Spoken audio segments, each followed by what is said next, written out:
Looking for a bank you can trust? Look no further than Home Trust Bank, the premier banking service provider of our region and dedicated sponsor of Talking Ship. Jeff, did you know that for nearly 100 years, Home Trust Bank has been building relationships with customers based on integrity and trust? Whether you need an account, investment help, or a home or business loan, they've got you covered. I did. I actually refinanced my house with Home Trust. Headquartered in Asheville, Home Trust employs people who live in our neighborhoods and care deeply about our community. Choose Home Trust Bank for all your financial needs, because when it comes to banking, trust matters. Visit them today at hdb.com. Let's talk some ship! Woo!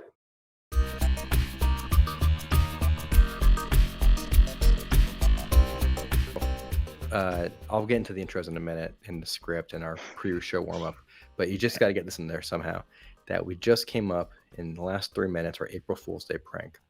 So for those of you who are familiar with, I think it's mukbang, M-U-K-B-A-N-G, the Korean trend where you watch people eat.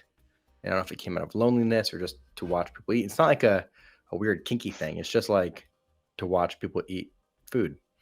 So our prank is going to be seen as a new trend for remote workers feeling lonely, missing an office, but not wanting to go into an office. You watch people work. So we're going to do a fake live stream of me working. And by that, just answering email for 15 minutes straight. And you won't even see my screen. We'll do like on the side. So like a side profile of a guy like clicking around and tapping the keyboard, not interacting with anybody. No notifications come in, just answering email. So we got to figure out how to loop a recording and somehow put that out as a live stream on one of our channels. Jeff, the lower tech version of this is for you just to sit and do emails for 10 hours live. Yeah, that's you don't need what a I recording. think too. That's my personal opinion. They could. As well. They could have enough in the background here. Look at this. You could make it like a fundraiser telethon, you know? Yeah. Email I get to a inbox 0. We're donating $10,000 to charity. They have to That'll support. never happen. Venture Well, 15. Chat GPT, I put in how to loop a recording as a live stream. That's not even a proper sentence. There's no punctuation. There's no capitalization. And I got a 5-step plan. To loop a recording as a live stream, you will need to use a streaming software or service that supports looping. Here are the general steps to loop a recording as a live stream. Choose a streaming software. It then gives me 3 options. Set up your stream with the streaming software. You'll need to connect the software to your streaming platform, such as Twitch or YouTube, and configure the stream settings, such as resolution and bitrate. I feel like this could have been an email. Import the recording you want to loop into the streaming software. 4, configure loop settings. And 5, start the live stream. That's it. So, Jay, I will put this in an email to you. Thank you. I will record myself for 15 minutes. And then you will follow these 5 steps and create our April Fool's Day prank. You have 8 days to do it. All right, will do. And you can also ask GPT for a copy of a news release of a fake trend. And yeah, that we'll make it. What it reminds me of, kind of, is what I was saying earlier when we weren't recording, was the co-sleeping thing. Like people who have a hard time with insomnia, it's become like a trend to watch people live stream like them sleeping, so you could at least feel the comfort. I don't get it. I don't do it. So have you seen in AVL today they talk about cuddle parties where people get together for non-sexual but consensual cuddling? I've heard of non-sexual cuddling professionals. It happens like 8 houses down the road from me. It is in my neighborhood, and so we've joked. What neighborhood are you living in? Yeah. Gonna keep that off the show. We've joked about like setting up on our neighbor across the street's porch with like a bucket of popcorn and like some beers. I'm like, hey, here for the cuddle party? All right, have fun. We'll be here. We'll watch the cars. Just so make it more uncomfortable than it already is. Yeah, like I've just what we want. sufficiently done in this podcast so far. For our guests, for our listeners. Do you want to go ahead and start? I don't know. This is a hell of a cold open, if you ask me.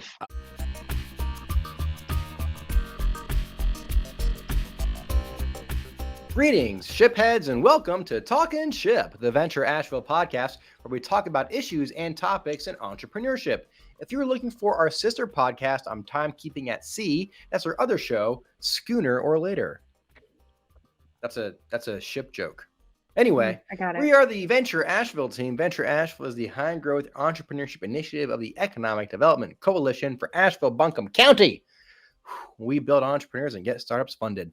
I'm Jeffrey Kaplan, this ship's captain, director of Venture Asheville, lover of a good chai latte. I remembered that today because I meant to say chai latte, and the word that came out of my mouth was matcha latte.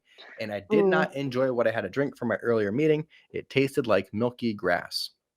Yeah, And if you are expecting a chai and you get a matcha and you don't like matcha, it's not a welcome surprise. So I do not recommend Ooh. replacing those. They are not interchangeable, as you said. They are quite different on the No. flavor and texture spectrum. With me, as always, is the wonderful, smart, talented, considerate, and creative Juliana Moon Walker, our master of interactive media. Moon Walker, what's good? Oh, things are going all right. Just trying to keep my feetsies warm today. Your feet warm?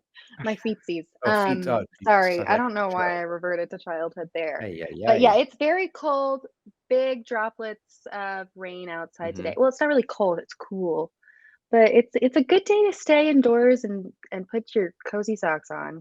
Your As we feetsies. talked about in a previous episode, it is damp outside. It is damp Quite damp. outside. Quite damp. Well, it seems like if you were a duck, you would love today's weather. I totally would. Or a goose. I've seen a lot of geese recently. It is the You season. clearly did not read our show notes about our guest today. Today, we are lucky to have this guest with us today. The more I learn about him, the more I am impressed. Each step of his career would have been enough, but he keeps I promise I going. did read. As my people like to say, Diano, but he keeps hitting them with the great hits. Each step of his career more impressive than the next.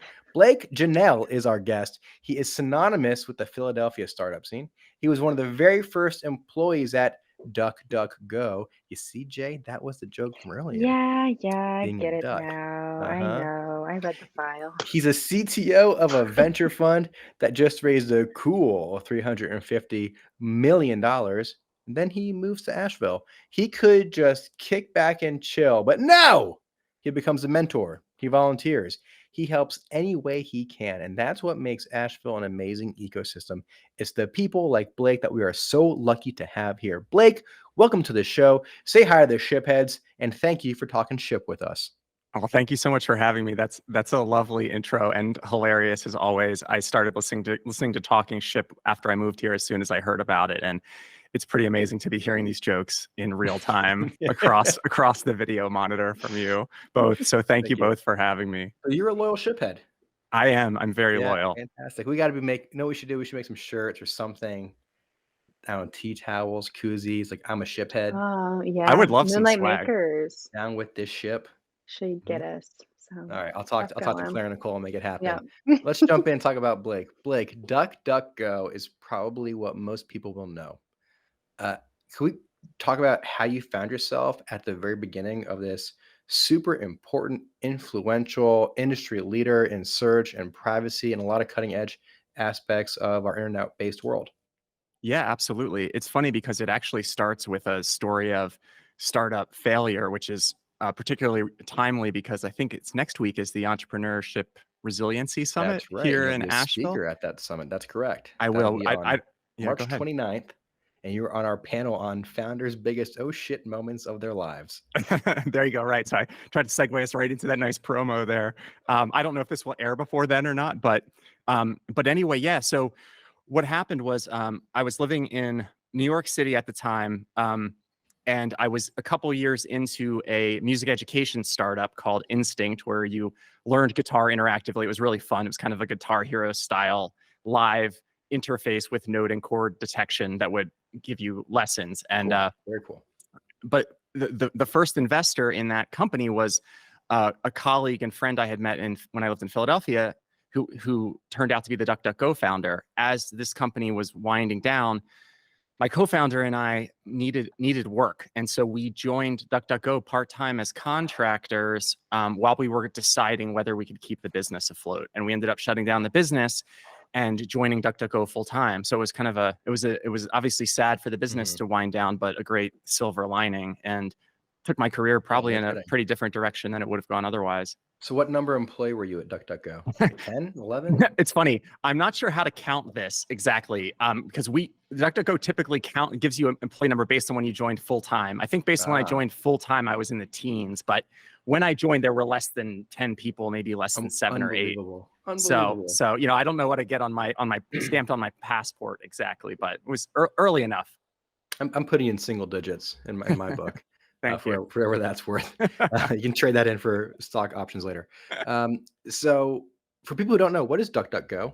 I hope everyone knows what it is, but if they don't know, what is it? Sure. Yeah. So DuckDuckGo is a privacy company. It began as a private search engine. And by private search engine, we mean when you search for things, none of your personal information is stored. Each time you go to the site, any information that happens to slip through to the search engine is immediately thrown away. And so if you come and search for a car today, you come and search for a mattress tomorrow, the search engine has no idea that it was you. It's like the first, every day is the first time it's ever met you.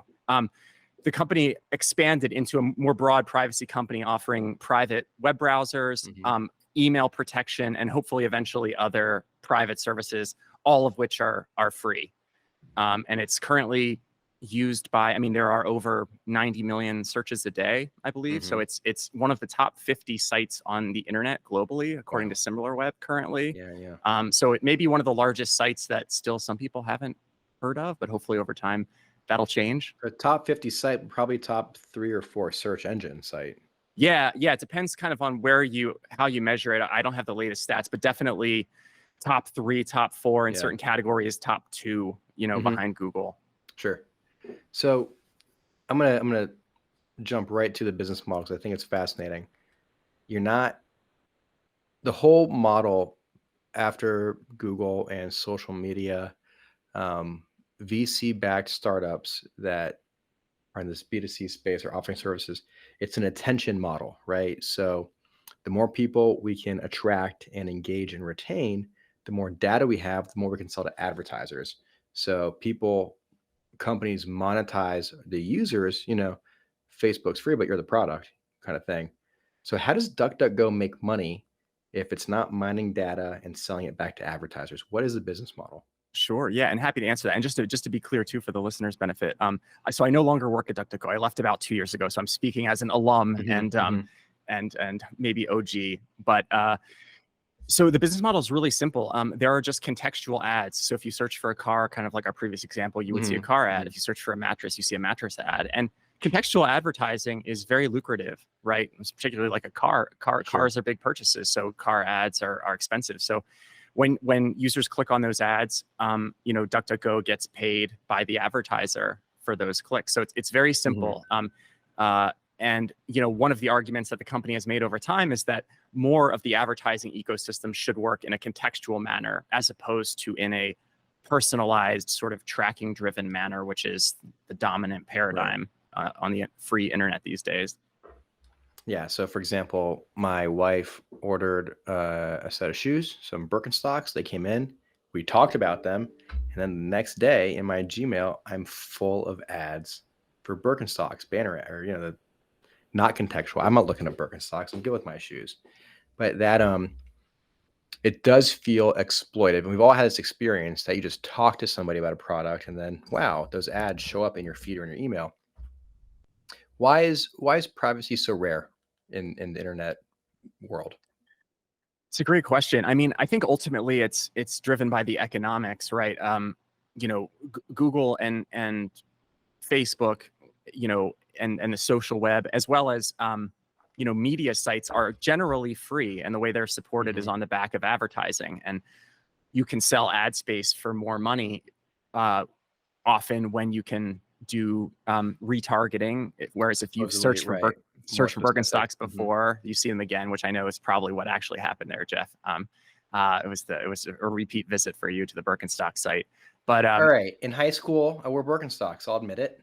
They're great shoes. There's no shame in that. I had my Gmail account then too. But now I'm using the DuckDuckGo email server. That's great. Yeah. And I want to say too, on the privacy topic, and to your question of why it's so rare, there are other implications around privacy beyond, the kind of the creepy ads that we all see, which are, I think, reason enough to take your privacy seriously. There's also the implications for kind of our society, right, and our democracy. These business models that are attention driven, as you say, require sort of trying to trying to keep our attention as long as possible, right? Sending us down rabbit holes we don't want to be down. Outrage or sensationalization or whatever. Those are the things that pull you in and don't let you go. Yeah, and we all see that, right? When you see some sort of content on your feed that's disturbing but hard to walk away from, and next thing you know, you're down a rabbit hole you don't want to be down, right? And it's how people become radicalized. I mean, that's what we saw in the last. I'll just call it, let's go. Pandemics needs to want to talk about, right? How many conspiracy theories and fringe ideas gain traction because of the sensationalization and the misinformation out there, and the rabbit holes and radicalization that ensues. Yeah, and the political implications, the social implications, the fact that it's hard to go to a holiday without having sort of division among friends and family on basically fundamental facts about the world, and the fact that it's easy to, once you believe a certain way, you see confirmatory facts in any direction. It's much harder to actually see reasonable views that differ from one's own these days, and so that's also a side effect of privacy. Not to mention in other non-democratic societies, the use of privacy and surveillance to more directly kind of control the population, right? So it's a really serious issue. I think if you look at, studies by Pew and others, there's pretty widespread agreement that people care a lot about privacy. So part of the question for companies like DuckDuckGo is to how to guide people towards changing their behavior. So I'm going to plug a few more DuckDuckGo things, then we'll move on to the other interesting parts of your life and career and what you do here in town. I've always been so impressed with DuckDuckGo. I'm using the browser, and one of my favorite features of the browser is when you click on any page in the top right, like in the toolbar, you see how many ad blockers and tracking blockers it's like blocked out. It's got all the logos and these like slashes through it, and you see like certain sites like, wow, I didn't realize that this seemingly innocuous site had this much just bluntly tracking software from more or less, not nefarious, but yet advertising wherever it's going. That's interesting to see. And also I'm using the email service, and in the email, it tells you at the top before you get your message how many sites or data sources it's filtering out. And I feel so much better knowing that, because I don't know, I value the privacy. And I'm curious, one more DuckDuckGo question. If those are the same values, I imagine the interview process at DuckDuckGo reflects privacy concerns and how people handle moral or ethical questions in that space. What is the culture? What was the culture like at DuckDuckGo from when you were there to even, and I know you still keep in touch with some folks, I'm sure you have some insight. And what's the culture like, and how are those values of privacy reflected in the culture?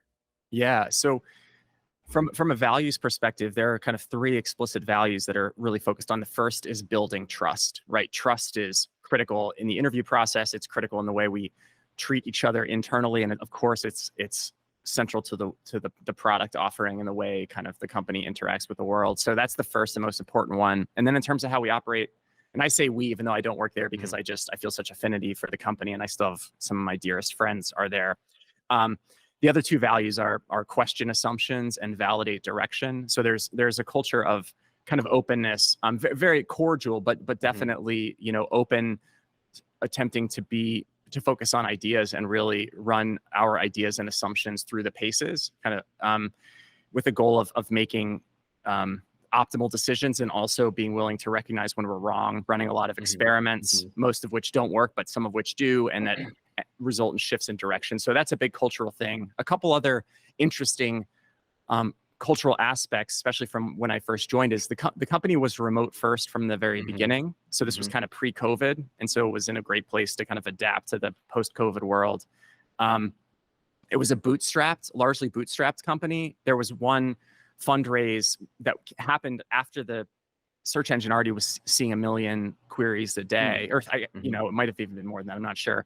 But it was mostly bootstrapped and kind of a traction first business, which I think is particularly relevant in an Asheville environment. Recall that this was founded in Philadelphia, which was also not a particularly relevant startup city at that time, for sure. And this was in 2008, I think it was founded. And the culture was kind of flat, non-hierarchical, a lot of transparency. Most communication happened async in Asana. We were also early Asana, early Zoom users. I think we were using Zoom. I remember as soon as I joined 2013. So Anyway, yes. So a lot of interesting kind of work practices that have become more normal and mainstream, I think. But the company had to find its own way there, and it was neat to witness that firsthand and be a part of shaping it. So because of that discipline in the bootstrapping and basically having low overhead, being remote first pre-pandemic, in the last 3 years, we've seen how the pandemic forced every company's culture to shift. Um, tech companies, of course.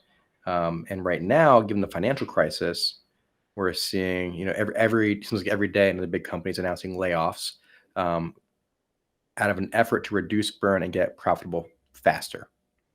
But that's never been the case for DuckDuckGo. So how have the last 3 years, even though again you left 2 years ago, what is that this paradigm shift in our economic and social world?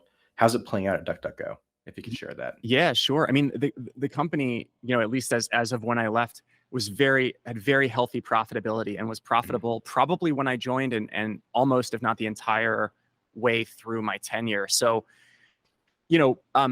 being cautious financially, making sure that marketing spend was profitable, these were all principles that the company followed from the beginning. And while the rest of the tech world was focused only on top line revenue and not on profitability and was hiring very aggressively, DuckDuckGo was taking things a little slower, trying to hire slower, protect the culture, and also kind of protect the financial stability of the company. So, my understanding, looking at the job openings that are publicly listed, is hiring continues aggressively, and it's a great time to be hiring. If you're a profitable, healthy financial business, the talent pool is amazing, and the competition for that talent pool is much lower. So,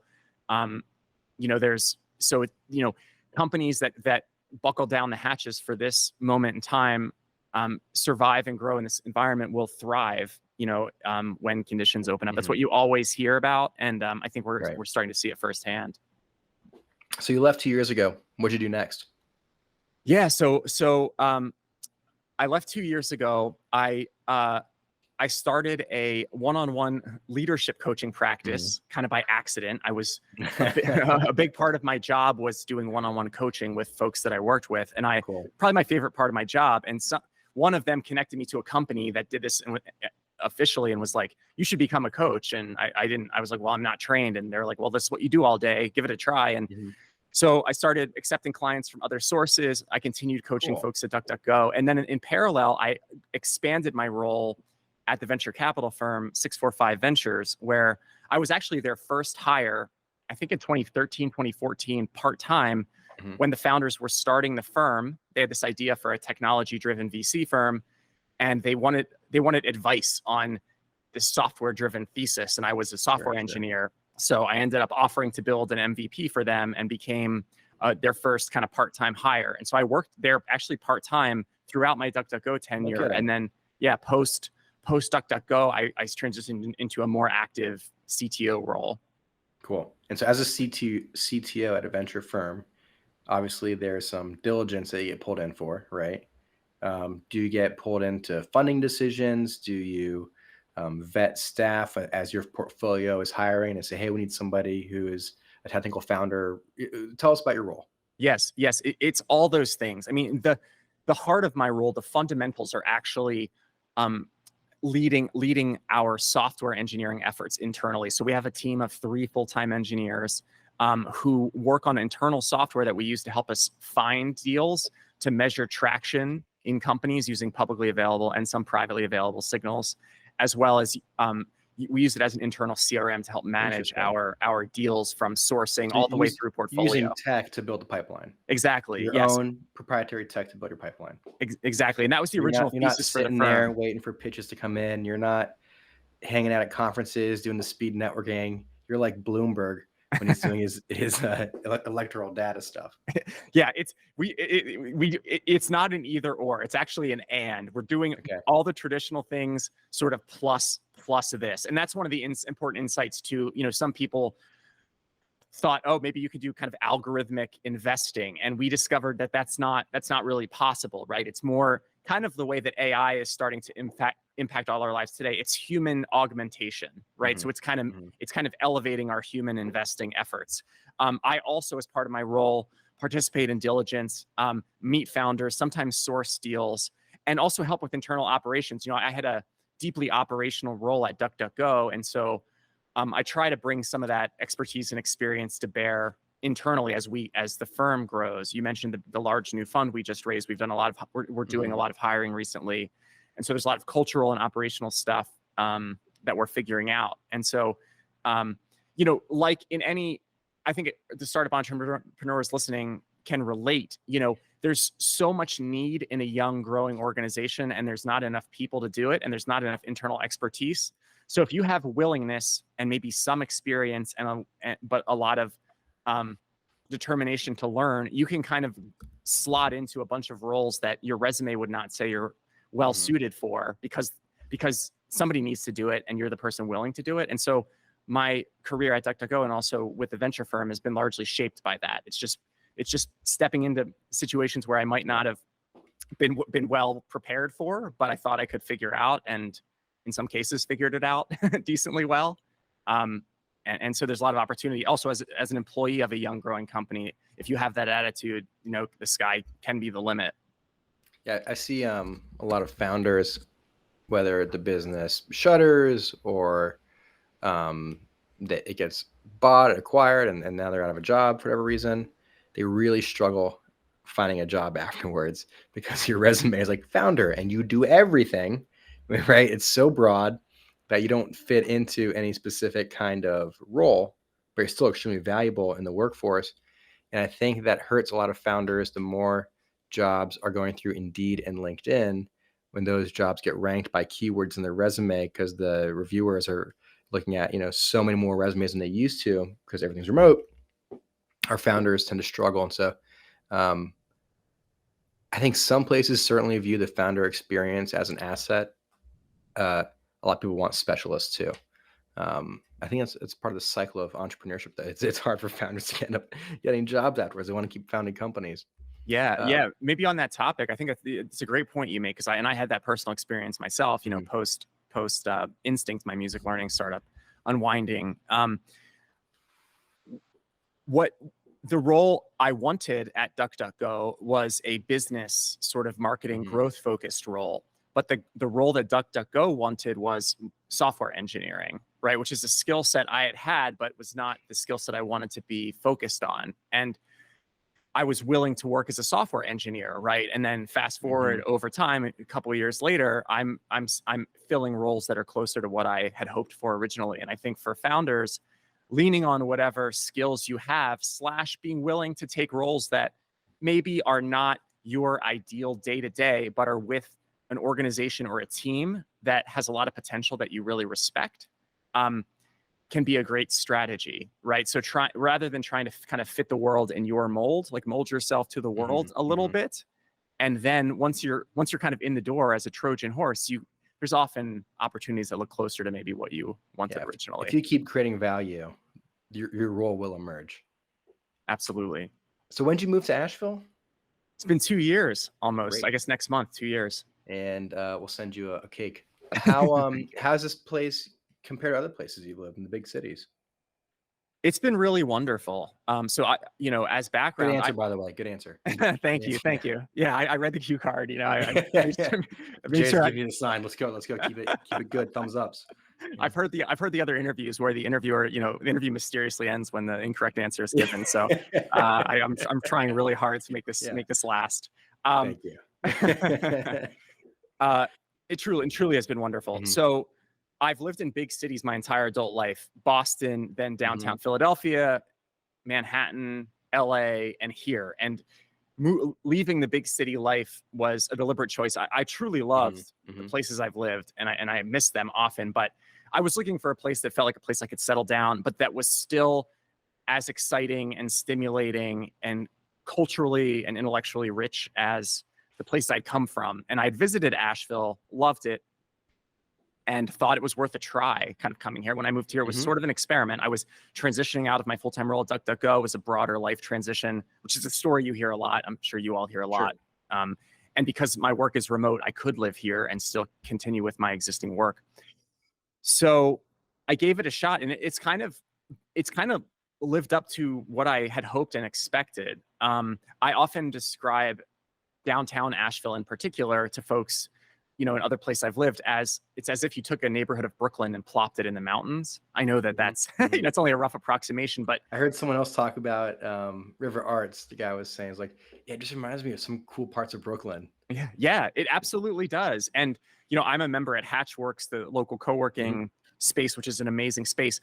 I feel like the coffee shop, Paul in there, I truly feel like I'm in Brooklyn every time I'm in there, every time I walk by, in the best way possible. It's very hip, young, interesting, artsy. So it's the only place I go where I don't feel cool enough or young enough to be there, and I'm like right on the edge. Yeah, and that's a great sign. I mean, I feel I feel the exact same way. Like that's what you want, right? You want to be pushed out and from a coolness perspective. It feels new, it feels emerging. It's definitely on trend, which is a great healthy sign of a growing area. Yeah, and kind of to segue also into Asheville as an entrepreneurial town, it's I've heard this, other people say this, but it sort of boxes above its weight class in every respect. And entrepreneurship, the level of organization, formal organizations like Venture Asheville, the Chamber. I mean, Jeff, you could rattle off all the institutional support. You can just go to our website and look at the startup resource map, and you'll find them all there. Yeah, it's remarkable. Also, the friendliness, the level, the tightness of the networking connections are very advanced here. I mean, I would say for a place this size, it's incredible. When I would move to Philly, there was nothing like this, and Philadelphia was a much larger city. It was a top 5 city. So I think the opportunities here as a startup entrepreneur are really great and getting kind of better, honestly, every couple of months that I'm here. So what do you think if you had a crystal ball, given the in-migration, and it seems like every couple of months there's another wave of people coming in, and as we get into the spring and summer, another wave will join us, and then in about a year from now we'll be all these new faces, and every time it's like we level up a little more with the talent and the experience of people. So given you've lived in major metros, the biggest startup hubs in America and the world, 5 years from now, 10 years from now, what do you think the future of our ecosystem could be? I'm really optimistic. I think what I saw happen in Philadelphia, and when I was there, again, there was very little startup organization. I was a first-time founder, didn't know anything, and was helping to form a community with other first-time founders who didn't know anything. Fast forward to today, some fraction of those founders have had successful exits, multiple exits. There's some really big companies there. I think that's kind of inevitable here. It's just a question of where we are on that curve. And one advantage that Asheville has is, to your point, Jeff, is the in-migration, right? So not only do locally grown startups, some fraction of them become successful. And by the way, those successful startups have alums, some of whom become founders, other of whom become very skilled leaders that can help other companies grow. You have the homegrown talent, as well as this in-migration of random people who are already have that experience under their belt. So I think that's only going to continue because this is such a wonderful remote work lifestyle place. So I'm really bullish, and for people who might feel like the level of founder is not always the same as a very top tier place. Well, of course, it's a much smaller place, so that's to be somewhat expected. But also, like, it's a moving target, and just wait a little bit. Like, I wouldn't be surprised if that changes possibly dramatically over the next 5+ years. Yeah, I think the resources too, as the resources mature, right? The Pisgah fund, a $50 million health tech fund, right? They found somebody who was a remote founder of a company, but because he had plopped himself in the River Arts District, actually, they could invest in him. He met their eligibility criteria, so they led his series around, right? And so that, he moved here not just for quality of life, not knowing, oh, dude, now that you're here, you're like in the lead. Like, there's no one competing for this pool of funding that you are now our star for. Yes. And that kind of stuff keeps happening. It is a good time to be. You want to be, I think what you saw in Philadelphia and what you're seeing here is you want to be at the building stage in the ecosystem, right? And it gives us a chance to do a lot of things right that other ecosystems do wrong. So you living in LA, Boston, New York, Philly, my background in South Florida, Charlotte, Gainesville, St. Pete, Tampa, we tend to leave the failed experiments behind, right? Things that we saw didn't work or the missteps. And I think that's an advantage we all have now. And we're getting people from Austin and Boulder, everything in between, right? We're getting all the great hubs are coming, people are coming here, and they bring the best about working those ecosystems to Asheville to help build this one up into something new. Absolutely. So I too am optimistic, which is probably why you and I get along so well, is that we both are very optimistic of the future. Yeah. All right, we're going to play a game with you now.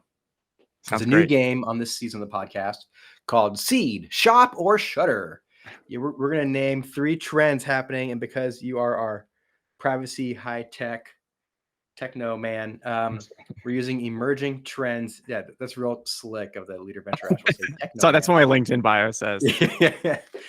Seed, Shop, or Shutter. I'm going to mention 3 trends, and you're going to tell us if you would seed it. Are you investing in it for the future? Are you shopping it? Or is it you're buying it today? It's right now. Or Shutter. You're going to shut that thing down. Okay, sounds great. All right. Your 3 trends. I think one actually might not be a trend, but a venture itself. Actually, all of them are. Metaverse. Oh, wow. Chat GPT, or the HoloLens, or any kind of like virtual headset. Okay, all 3 of those together, each of them separately. So of those 3, what do you seed? What do you shop? Oh, I see. You okay, shopping, sorry. Metaverse, ChatGPT, HoloLens. Okay, so I don't know much about HoloLens. I'm a bit embarrassed to say, but I'll be honest. Microsoft Oculus competitor. It's Microsoft. Oh, okay. Version. Okay. It's the Bing of VR headsets. Got it. Okay. Use a search engine analogy with you, our search engine expert. Right. So seed, I would say, along with everybody else, ChatGPT. Yeah. Okay. Or at least the broader ecosystem. OpenAI. Yes. OpenAI. Yeah. The ecosystem of large language models and generative AI, though it's a very crowded. I'm hesitant to actually make investments in that space because everything's really overpriced. It's like crypto was a year or 2 ago.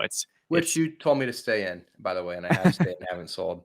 I don't know if that was good advice or bad advice, but you and one of our other mentors at the time, I think we were just joking around. You guys were like, hold on, and I did. And so I'll invoice you for my $800 I lost that year. Yeah, it's been a rough year for that investment strategy. Hold my crypto, it'll come back. Yeah, in terms of shop, I mean, I'm kind of bullish on Microsoft's basically of VR, AR in a productivity work context, right? The idea of presence, the idea of we all sit in these virtual meetings for a huge fraction of our day. So if you can make them even a little bit better, make us feel a little bit less lonely, a little bit more connected, a little bit more engaged, that's a big win that businesses are going to pay a lot of money for. So I would shop that, I guess, in terms of, I mean, I don't have money to buy anything from Microsoft, but, hypothetically, just, if I was SoftBank, and then Shutter, Metaverse. So shuttering Metaverse, you're closing that one down? I mean, you're over it? I'm not, if I have to shutter something, it's Metaverse. I mean, it's definitely overhyped, but maybe after the hype cycle dies down, maybe we'll see some interesting stuff happen there. Yeah, but it's a game of constraints for a reason. We want you to make tough decisions. Okay, so to review, Shutter Metaverse, shopping HoloLens, seeding ChatGPT, large language processing. Yes, exactly. Okay, folks, that's your investment strategy from Blake Jennelle. I fully agree. It's a great game. Very clever. I love it. Thank you. Seed, shop, or shutter. All season we're doing this. But it's like we do one Legally Addictive. They got all food trends, right? Okay. So everyone gets a different vibe, different energy there. Okay. As you know, on our podcast, the final question goes to Jay Walker. Jay, hit Blake with a question. Yes, Blake, thank you so much for joining us. We've been talking about the startup ecosystem so much, and we talked a little bit about Hatch, and I'm sure you've been to 1 Million Cups before. What is a startup happening right here in Asheville right now that you're most excited about? Good question.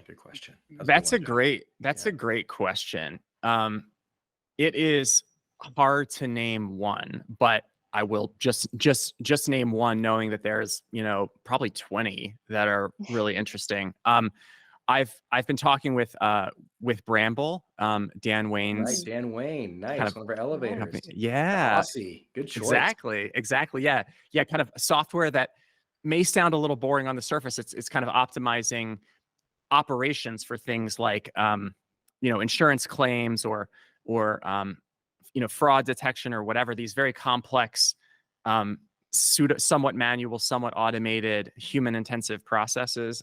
He has a background in this sort of consulting, and I think it's a really cool idea. It's a founder who has the background that fits it well, and so I'm very much rooting for him and trying to help however I can. But truly, there are a lot of neat companies, including software companies in Asheville, which is really exciting for somebody like me to see. Yeah, talk about someone at the right place at the right time, right? Dan moved here with his wife. They welcomed the child into this world as he's building a startup. And just as he's going about fundraising, Jack's Capital Fund, sets up shop in town. We invite Dan to the Corporate Entrepreneurship Series, where Jeff Immelt, one of the founders of Jack's Capital, is our keynote speaker. They meet, and Jeff becomes his lead investor on the first round. And the press release goes out. And now Dan is getting calls from every VC that just wants to build the pipeline, and they're watching him grow now. I think you said it well. It's on the surface, it's not the most scintillating company, but he's going to drive real savings to really big companies, and that is worth investing in. We should get Dan on the podcast soon. Yeah, Dan Wayne with Bramble.